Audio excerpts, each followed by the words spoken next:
Hello dear students, एक बार फिर से हार्दिक स्वागत है आपका हमारे यूट्यूब चैनल पर। उम्मीद है आप सब ठीक होंगे, स्वस्थ होंगे। दोस्तों, आज की वीडियो में हम JNV entrance exam class 9th के तैयारी करने वाले कुछ विद्यार्थियों ने हमसे व्हाट्सएप और टेलीग्राम ग्रुप में कुछ क्वेश्चन पूछे थे, तो उन क्वेश्चन को हम आज की वीडियो में सोल्व करेंगे। अगर आप भी जेएनवीएसटी क्लास 9th की तैयारी कर रहे हो तो ये वीडियो दोस्तों आपके लिए भी बहुत ही ज़्यादा इंपॉर्टेंट होने वाली है, क्योंकि जो मैं क्वेश्चन आपको करवाऊंगा वो थोड़े डिफिकल्ट क्वेश्चन है जो बच्चों ने पूछे थे, और कुछ एक दो आसान भी है। और अगर ये क्वेश्चन दोस्तों आपके एग्जाम में आए तो आपको इस वीडियो से बहुत ही ज़्यादा हेल्प मिलेगी कि इस टाइप के क्वेश्चन को कैसे सोल्व करना है। तो वीडियो को शुरू से लास्ट तक बिल्कुल ध्यान से देखना और एक एक क्वेश्चन को अच्छे से समझने की कोशिश करना। तो चलिए दोस्तों, वीडियो को स्टार्ट करते हैं।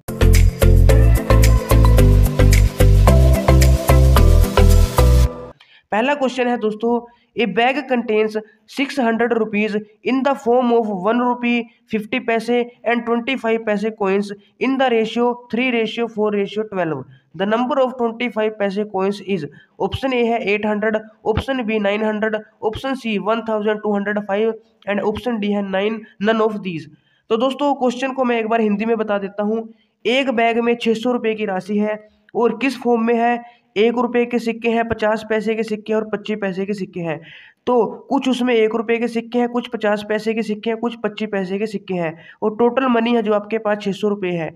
जो ये सिक्के हैं दोस्तों, 1 रुपये, 50 पैसे और 25 पैसे, इनका रेशियो दिया हुआ है, अनुपात दिया हुआ है 3:4:12।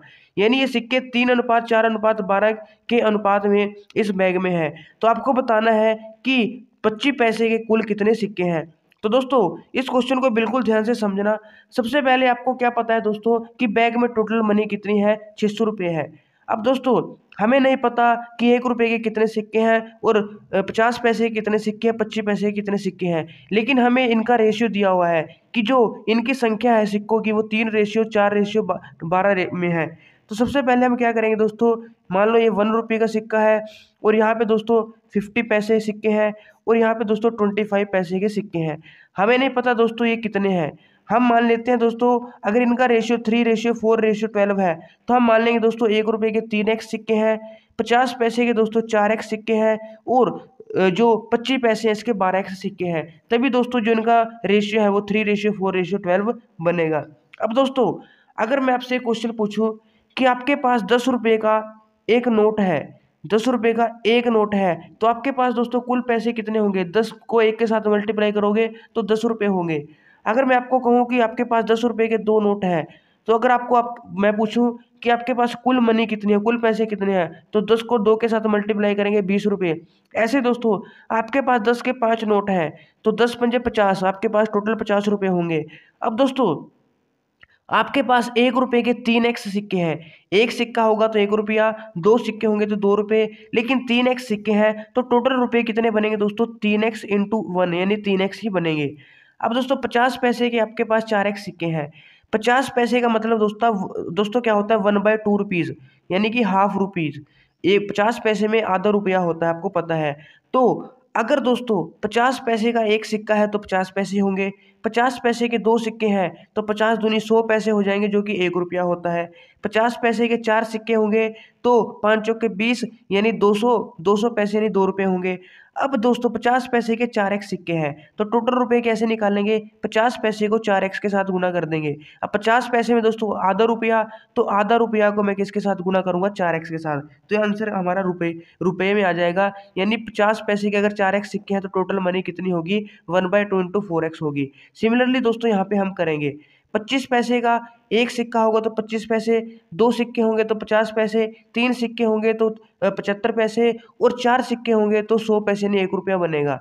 तो दोस्तों, जो 25 पैसे हैं वो 1 रुपये का 1/4 यानी चौथा भाग होता है। अगर 4 सिक्के होंगे तब जाके कितना बनेगा? 1 रुपया। अब 12x सिक्के हैं तो इसको हम 12x के साथ गुना करेंगे तो 1/4 इंटू 12x, ये टोटल आपके पास रुपए आ गए जो कि 25 पैसे से मिलकर बने हैं।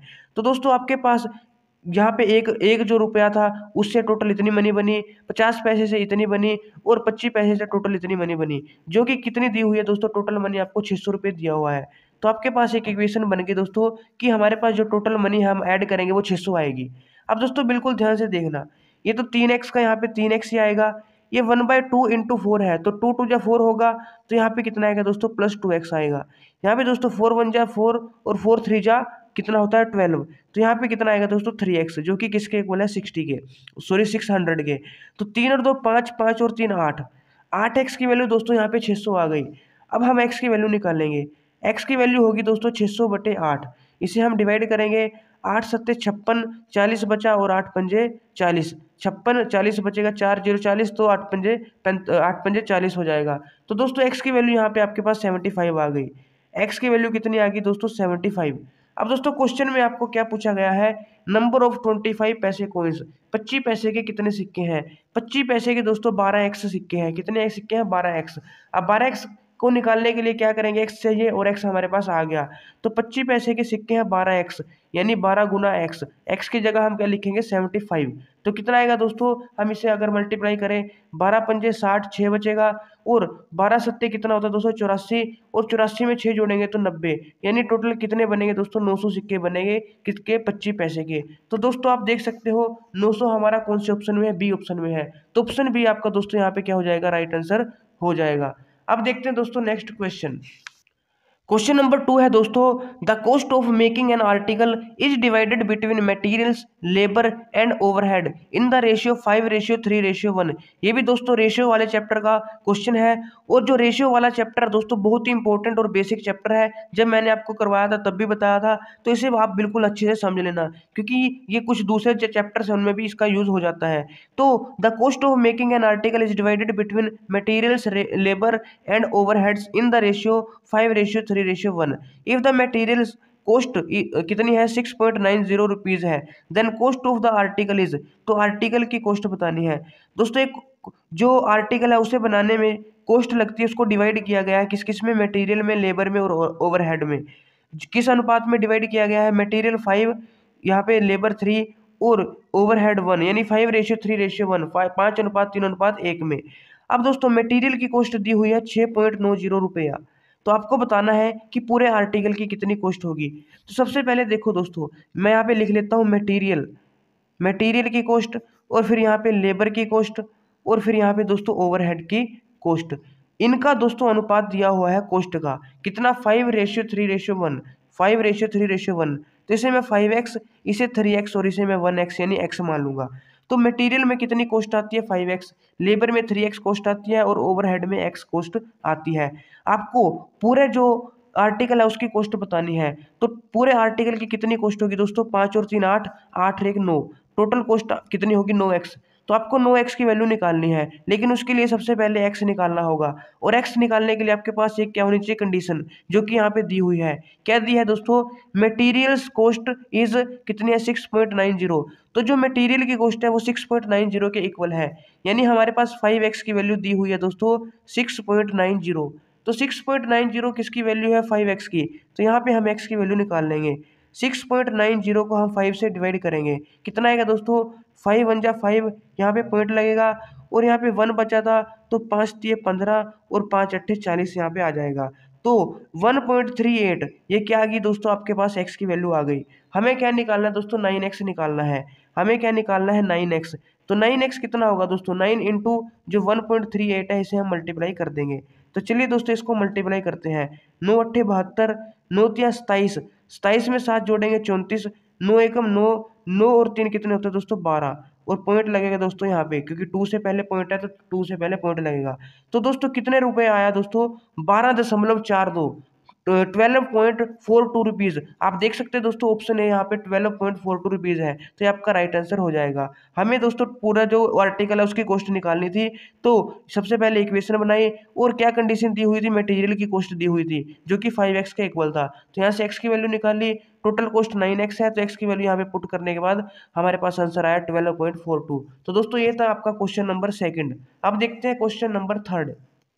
क्वेश्चन नंबर 3 है दोस्तों, किसी संस्था में सदस्यों की संख्या 2500 है, यदि वह संख्या पहले वर्ष में 10% बढ़ती है तथा दूसरे वर्ष में 10% घट जाती है, तो 2 वर्षों के बाद सदस्यों की संख्या में कितनी वृद्धि या कमी होगी। दोस्तों किसी संस्था में 2500 सदस्य हैं, पहले वर्ष क्या हुआ दोस्तों, जो ये संख्या थी 10% बढ़ गई, और अगले वर्ष क्या हुआ, जो भी संख्या थी वो 10% घट गई। तो टोटल जो 2 वर्ष के बाद सदस्यों की संख्या होगी वो बताना है आपको, उसमें वृद्धि होगी या कमी होगी। अगर वृद्धि कमी जो भी होगा वो कितनी होगी तो आपको बताना है।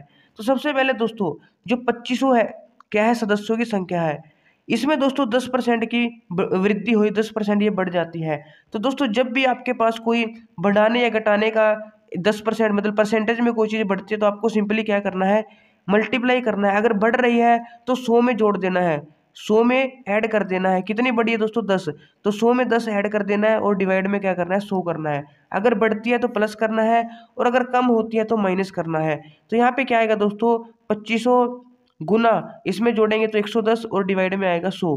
तो इसको हम यहाँ पे काट देंगे और आपके पास आंसर आएगा दोस्तों 25 को जब आप 11 के साथ मल्टीप्लाई करोगे तो आपके पास 275 और एक जीरो तो 2750 आ जाएगी। 2750 आपके पास क्या आ गई, पहले वर्ष जब 10% बढ़ाई। अब दोस्तों अगले वर्ष क्या होगा, 10% कम हो जाएगी। तो कम होगी तो यानी हम यहाँ पे 10 माइनस करेंगे और डिवाइड में करेंगे 100। तो ये क्या बनेगा दोस्तों 2500, जब 100 में से 10 माइनस करेंगे दोस्तों 90 आएगा और यहाँ पे क्या करेंगे डिवाइड में 100। तो यहाँ पे भी दोस्तों 2 जीरो के साथ 2 जीरो कट जाएगी और 25 की जब हम 9 के साथ मल्टीप्लाई करते हैं दोस्तों पता है आपको कितना होता है, 225 होता है और एक जीरो। तो कितनी आ गई दोस्तों 2250 आ गई। स्टार्टिंग में दोस्तों 2500 थी और अब कितनी आ गई 2250। स्टार्टिंग में कितनी थी 2500, अब कितनी संख्या होगी 2250। तो आप देख सकते हो दोस्तों यहाँ पे दोस्तों 2 मिनट, हाँ इतनी आएगी। तो आप देख सकते हो दोस्तों यहाँ पे क्या हुआ, कम हुई या ज़्यादा हुई। तो कम हुई या यहाँ पे दोस्तों यहाँ पे गड़बड़ होगी, यहाँ पे 2500 नहीं आएगा 2750 आएगा। कितना आएगा 2750। तो एक जीरो इसके साथ कैंसिल होगी, एक जीरो इसके साथ। तो यहाँ पे हमें 275 की 9 के साथ मल्टीप्लाई करनी पड़ेगी क्योंकि यहाँ पे तो दोस्तों 2750 था तो यहाँ पे मैंने गलती से 2500 लिख दिया। तो इसके साथ मल्टीप्लाई करते हैं दोस्तों, 9 पंजे 45, तो यहाँ पे 4 आ गया। 9 सत्ते 63, 63 में जब आप 4 जोड़ोगे तो 67 और 9 दूनी 18, 18 में 6 जोड़ोगे तो कितना आएगा दोस्तों 24। तो 2475 आएगी। कितनी आएगी दोस्तों यहाँ पे 2475। तो स्टार्टिंग में 2500 थी और अब कितनी रहेगी दोस्तों 2475। तो आपको एक चीज़ तो पता चलेगी यहाँ पे क्या होगी, कमी होगी। तो अब हमें निकालना है दोस्तों कमी कितनी होगी। तो कमी कितनी होगी कैसे निकालेंगे दोस्तों, 2500 में से हम 2475 को माइनस कर देंगे। तो 2500 में से 2475 को माइनस करेंगे तो आप देख सकते हो कितना आया 25। तो 25 की दोस्तों क्या होगी, कमी होगी। तो आप देख सकते हैं दोस्तों ऑप्शन पहला है ना वृद्धि ना कमी, तो ये तो होगा नहीं। यहाँ पे वृद्धि है, वृद्धि तो हुई नहीं, कमी हुई है। कितने सदस्यों की, 25 सदस्यों की कमी हुई है। तो ऑप्शन सी दोस्तों यहाँ पे आपका राइट आंसर हो जाएगा। और दोस्तों इस प्रकार के दोस्तों अगर आपके पास क्वेश्चन आते हैं तो ये आपको याद रखना है कि अगर बढ़ती है तो डायरेक्ट आपको क्या कर देना है, 10 ऐड करके मल्टीप्लाई कर देना है और डिवाइड में 100। और घटती है कोई चीज़ प्रतिशत में तो 100 में से जितने भी प्रतिशत घटेगा माइनस करके, जो जैसे यहाँ पे 10% घटा तो 100 में से 10 माइनस करा 90, तो 90/100 के साथ हम मल्टीप्लाई कर देंगे। तो ये दोस्तों आपको याद रखना है, बहुत काम आपके आने वाला है। अब देखते हैं दोस्तों नेक्स्ट क्वेश्चन। क्वेश्चन नंबर 4 है दोस्तों, ए shopkeeper makes his goods 20% higher than the cost price and allows discount of 5%, the percentage of his profit is। यानी दोस्तों एक दुकानदार है जो कि अपने सामान पर 20% हाइयर देन कोस्ट प्राइस, यानी जो भी उसका क्रय मूल्य है, कोस्ट प्राइस है, उससे 20% ज़्यादा अपना जो सामान है उसमें मार्क कर देता है, अंकित कर देता है मूल्य को, और उस पर फिर कितनी छूट देता है, 5% का डिस्काउंट देता है। तो उसको प्रॉफिट तो होगा ही दोस्तों, लेकिन आपको बताना है कि कितना परसेंट प्रॉफिट होगा। The percentage of his profit, profit की परसेंटेज बतानी है, अकेला प्रॉफिट नहीं बताना, उसकी परसेंटेज। तो सबसे पहले दोस्तों देखो, मान लेते हैं कि जो शॉपकीपर है उसका जो इसने क्या लिखा है कि वो marks his goods 20% higher than the cost price. तो मान लेते हैं दोस्तों कॉस्ट प्राइस कितना है, एक्स है। तो कॉस्ट प्राइस एक्स है, अब ये 120%, ये हमारा क्या है दोस्तों सीपी है। जो उसका मार्क प्राइस है वो कॉस्ट प्राइस से 20% ज़्यादा है। तो अभी आपको बताया था 20% ज़्यादा है तो डायरेक्ट हम 120 के साथ मल्टीप्लाई और डिवाइड में 100 कर देंगे।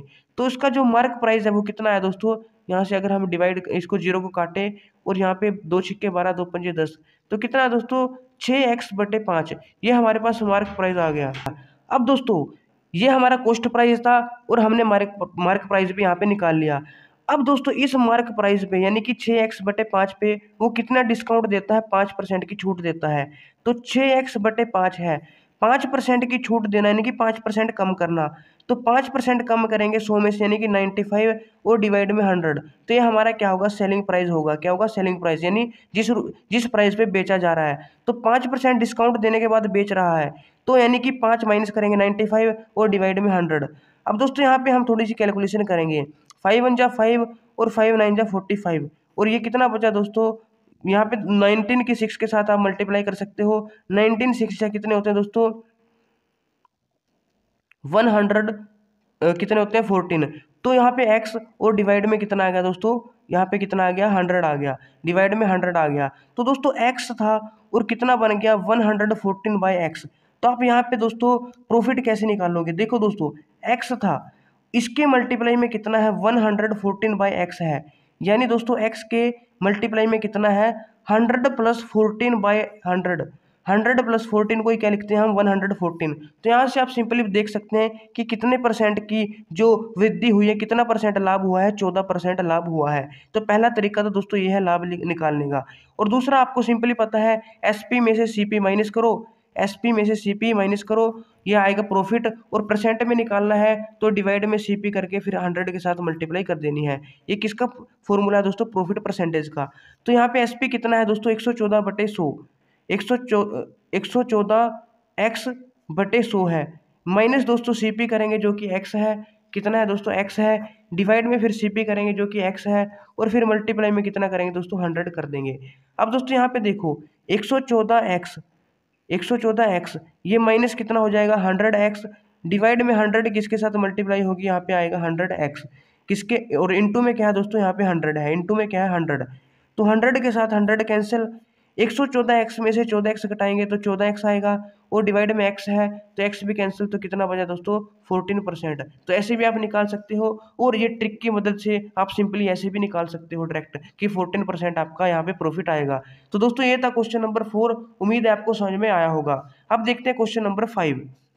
दोस्तों क्वेश्चन नंबर 5 है, ए की आय बी की आय से 25% अधिक है, तब बी की आय ए की आय की कितने प्रतिशत है। दोस्तों क्वेश्चन को ध्यान से समझना, ए की आय यानी ए की जो इनकम है वो बी की इनकम से 25% ज़्यादा है। अब हमें नहीं पता दोस्तों ए की इनकम कितनी है, हम मान लेते हैं ए की इनकम ए है और बी की इनकम को हम बी मान लेते हैं। तो जो ए की इनकम है किसके इक्वल है, बी की इनकम का 25% अधिक। तो 25% अधिक है, तो अभी आपको बताया था अधिक होगा, तो 100 में 25 जोड़ेंगे 125 डिवाइड में 100, तो ए की वैल्यू कितनी होगी दोस्तों, ए की आय बी की आय का 25% अधिक, यानी कि बी की आय से 25% अधिक है, तो 125/100 के साथ गुना कर देंगे। तो इसने कहा दोस्तों बी की आय है जो वो ए की आय का कितने परसेंट है, बी की आय ए की आय का कितने परसेंट है। तो दोस्तों परसेंट निकालने के लिए हम क्या करते हैं, ऊपर लिखेंगे हम बी की आय, बी की आय किसका, जिसका प्रतिशत होता है उसको नीचे लिखते हैं। ए की आय का कितना प्रतिशत पूछा गया है, तो ए की आय को हम नीचे लिखेंगे, तो बी की आय डिवाइड में ए की आय इंटू 100। जब भी दोस्तों आपको प्रतिशत निकालना हो तो क्या पूछेगा क्वेश्चन में कि बी की आय ए की आय का कितने परसेंट है, या कोई भी चीज़ किसी भी चीज़ का कितना परसेंट है। तो जो चीज़ पूछी जाती है, जैसे बी की आय पूछी है वो ऊपर आएगी, और जिस चीज़ से पूछी जाती है जैसे यहाँ पे ए की आय का कितने परसेंट है, तो ए की आय नीचे आएगी और इंटू में 100 करेंगे। अब बी की आय तो दोस्तों हमने कितनी मानी बी, तो सिंपली यहाँ पे हम क्या लिखेंगे बी, डिवाइड में ए की आय कितनी है दोस्तों, ए की आय है 125 गुना 100, बी गुना 125/100, तो बी गुना 125/100, 125/100, और इंटू में क्या करेंगे दोस्तों हम यहाँ पे 100 कर देंगे। तो अब आप देख सकते हो दोस्तों यहाँ पे हम परसेंटेज निकाल लेंगे। अब बी के साथ दोस्तों बी यहाँ पे कैंसिल होगा, तो कितना बचा दोस्तों, जो ये 100 था वो ऊपर आ जाएगा, तो 100 इंटू 100 और डिवाइड में कितना दोस्तों 125 है। अब दोस्तों 25 के साथ इसे डिवाइड कर देंगे, 25 5 जा 125 और 25 4 जा 100, फिर 5 2 जा 10 और 0, तो 20 × 4 कितना होता है 80, तो 80% दोस्तों यहाँ पे आपका राइट आंसर आ जाएगा। और आप देख सकते हो दोस्तों ऑप्शन भी यहाँ पे 80% है। तो कोई भी परसेंट निकालनी है, जो परसेंट जैसे बी की आय ए की आय का कितने परसेंट है, तो जो निकालनी होती है वो ऊपर, और जिसकी या जिससे निकालनी होती है वो नीचे, फिर इंटू 100 कर देते हैं। तो अगर आप ऐसे करोगे तो आपका जो परसेंट निकालने वाला क्वेश्चन कभी भी गलत नहीं होगा। तो इस प्रकार से दोस्तों आपको करना है। अब देखते हैं दोस्तों क्वेश्चन नंबर 6। क्वेश्चन नंबर 6 है, एक कक्षा में 75% अंग्रेजी में, 60% गणित में उत्तीर्ण होते हैं और 20% दोनों विषयों में अनुत्तीर्ण हो जाते हैं। उत्तीर्ण प्रतिशत है। दोस्तों बहुत इंपॉर्टेंट क्वेश्चन है। एक बार आप वीडियो को पॉज करके खुद सोल्व करके देखो और फिर देखना कि ये क्वेश्चन कैसे होगा।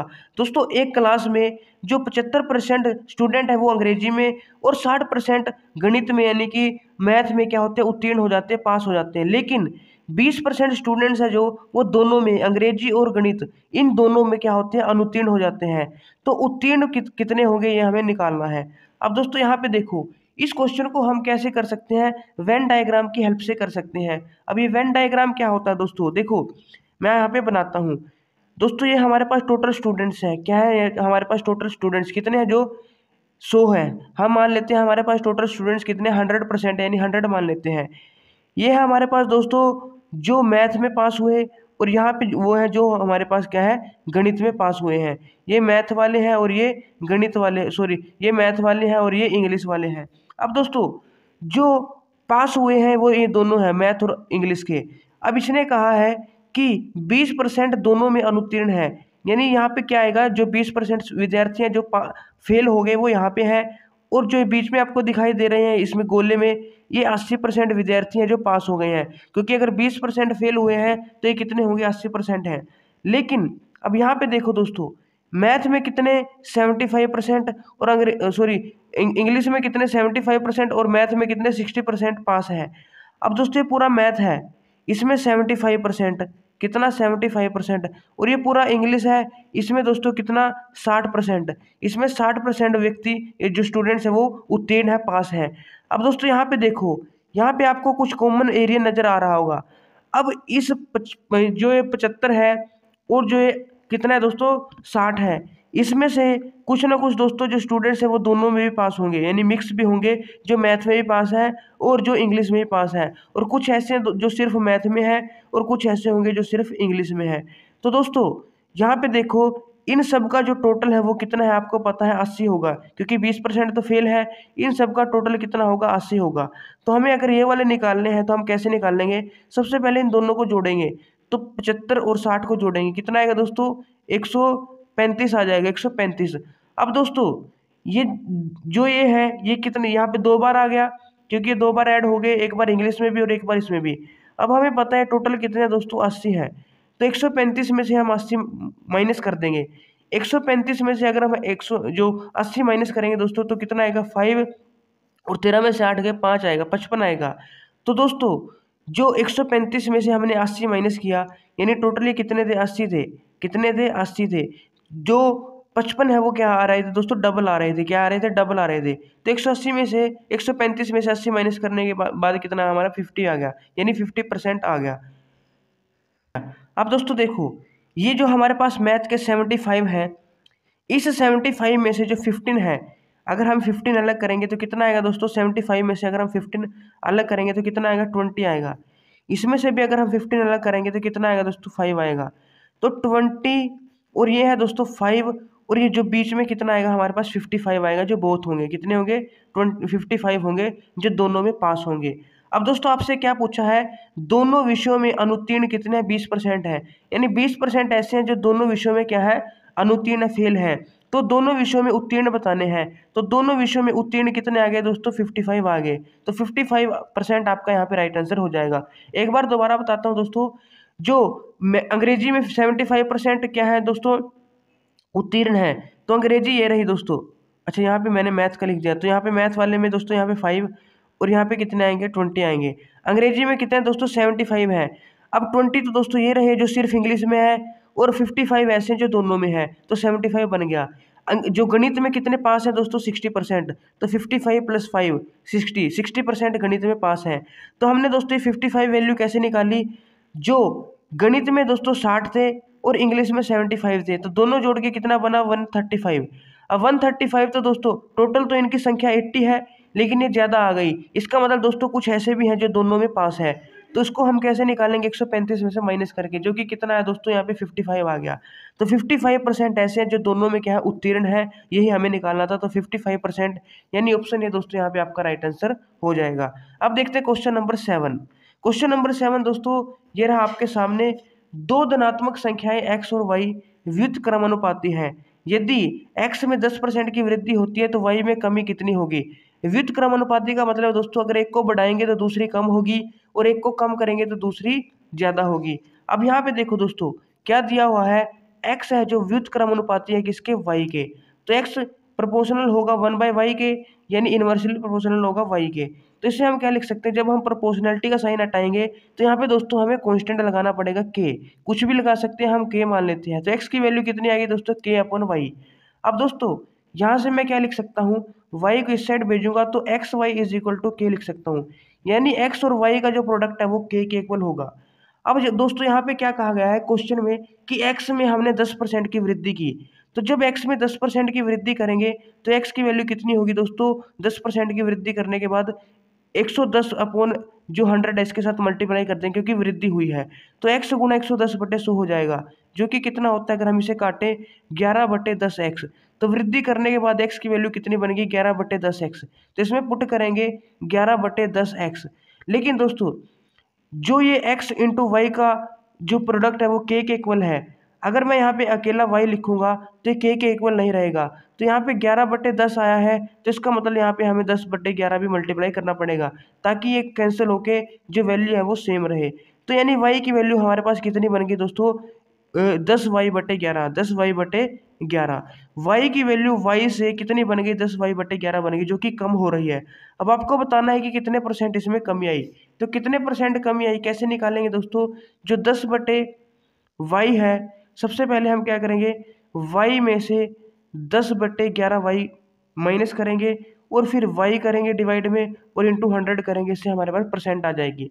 क्योंकि दोस्तों ये y था और अब हो गया है इतना, तो सबसे पहले हमें इसका डिफरेंस निकालना पड़ेगा कि चेंज कितना आया है। तो y में से 10y/11 माइनस करेंगे और डिवाइड में y करेंगे फिर इंटू 100 करेंगे तो परसेंटेज निकल जाएगी।